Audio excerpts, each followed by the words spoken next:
Vous êtes-vous déjà demandé ce que serait un espace entièrement hors la loi et anarchique, laissant le libre recours aux marchés les plus sombres et les plus infâmes de la planète? Cet espace existe.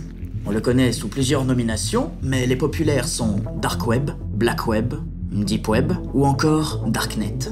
En effet, sur ce véritable Internet alternatif, on peut trouver de tout, si tant est que vous soyez au fait des sites les plus dissimulés aux autorités.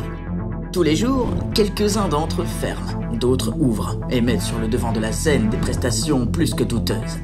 À partir du moment où l'on sait que l'on peut trouver tous les sujets, même les plus sombres, sur un seul et même endroit, le Dark Web, on serait en droit de se demander pourquoi pas le jeu vidéo? Et c'est en effet une question pertinente, qui prend tout son sens dans ce DGT sur SatSatan, le fameux jeu d'horreur issu du Deep Web. On ne connaît pas grand-chose sur son ou ses auteurs. Ce jeu aurait autant pu être développé par un adolescent en perdition que par une équipe de développement organisée, cherchant à faire le buzz. Visuellement, ce jeu est horrible, et le sujet de son contenu est très souvent controversé. On le voit apparaître pour la première fois en 2015 sur la toile sur une vidéo de la chaîne YouTube Obscure Horror. À partir de là, plusieurs personnalités et vidéastes vont reprendre cette vidéo et retrouver le jeu pour le tester eux-mêmes. De nombreux sujets très sensibles sont abordés au travers d'images et sonorités plus que dérangeantes. Les théories se divisent en deux camps distincts.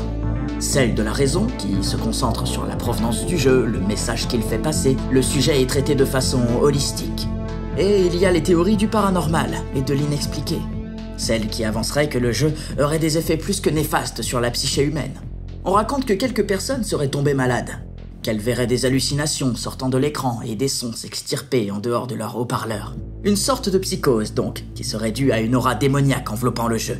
Dans le couloir sempiternel de la mort, de sombres dangers vous attendent. Ce n'est pas finalement dans les mécaniques récurrentes que réside l'âme de ce jeu.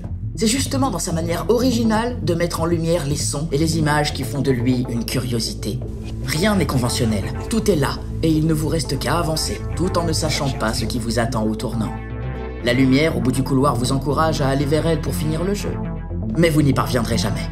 Avec un tel voile de mystère, on pourrait vite comprendre pourquoi le jeu suscite autant d'intérêt. C'est un paradigme bien connu. Moins l'on a d'informations sur un fait considéré comme étrange et dérangeant, plus la curiosité malsaine humaine tend vers la fascination et l'addiction de la découverte. Le génie d'une œuvre ne se définit pas toujours au fondement complexe et sensé. Ce qui est en revanche imprévisible, sordide et incompréhensible est d'autant plus effrayant qu'une trame scénaristique toute tracée. L'homme a peur de ce qu'il ne connaît pas. C'est un dogme péremptoire. Dans SatSatan, l'essentiel de l'effroi réside dans le tumulte, parfois le silence.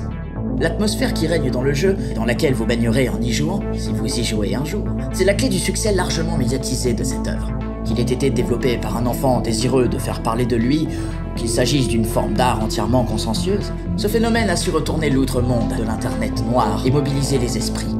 Ce dernier s'inscrit dans l'histoire des creepypastas parmi les plus connus du web, avec Slenderman et Jeff the Killer.